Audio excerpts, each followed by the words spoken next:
L'avocat de l'islamologue suisse Tariq Ramadan, objet en France de 3 plaintes pour viol, a saisi jeudi le parquet de Paris pour qu'il rectifie les fausses informations circulant selon lui sur son client, en particulier dans la presse. Le théologien a été transféré il y a une semaine, de la prison de Fleury-Mérogis, Essonne, où il est en détention provisoire, à une unité surveillée de l'hôpital de la Pitié-Salpêtrière à Paris, en raison de son état de santé. Maître Emmanuel Marcigny a déclaré à Reuters avoir demandé par lettre au procureur de la République de Paris de publier un communiqué pour corriger les informations parcellaires et inexactes relayées par la presse concernant son client.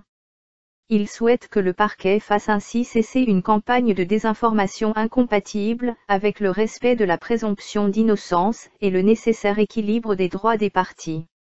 Des éléments présentés par la presse comme acquis ou confirmés sont en réalité contredits par les investigations déjà réalisées et infirmés par certains témoins cités par les plaignantes elles-mêmes, ajoute Maître Marcigny.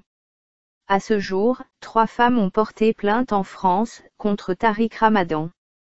La première, Anda Ayari, une ex-salafiste, accuse Tariq Ramadan de l'avoir agressée en marge d'un congrès de l'Union des organisations islamiques de France, UIF, en 2012. La deuxième, quadragénaire convertie à l'islam, handicapée depuis un accident de voiture, a dit aux enquêteurs avoir subi des violences sexuelles dans une chambre d'hôtel à Lyon en 2009. La troisième est une ancienne escort girl de 45 ans. Une quatrième femme a par ailleurs porté plainte aux États-Unis, pour agression sexuelle contre le petit-fils du fondateur égyptien des Frères musulmans Hassan el-Banna. Maître Marcigny accuse notamment les 2 premières plaignantes d'avoir menti en affirmant qu'elles ne se connaissaient pas, alors qu'elles seraient, assure-t-il, en contact. Quand on demande à l'une de décrire la chambre d'hôtel à Paris, où auraient eu lieu les faits, elle décrit une chambre d'hôtel qui n'a rien à voir, ajoute-t-il. On dit qu'il y a un certificat médical pour la plaignante de Lyon corroborant ce qu'elle dit, mais le certificat médical dit l'inverse. Du côté des plaignantes, l'heure est aussi au renforcement des défenses.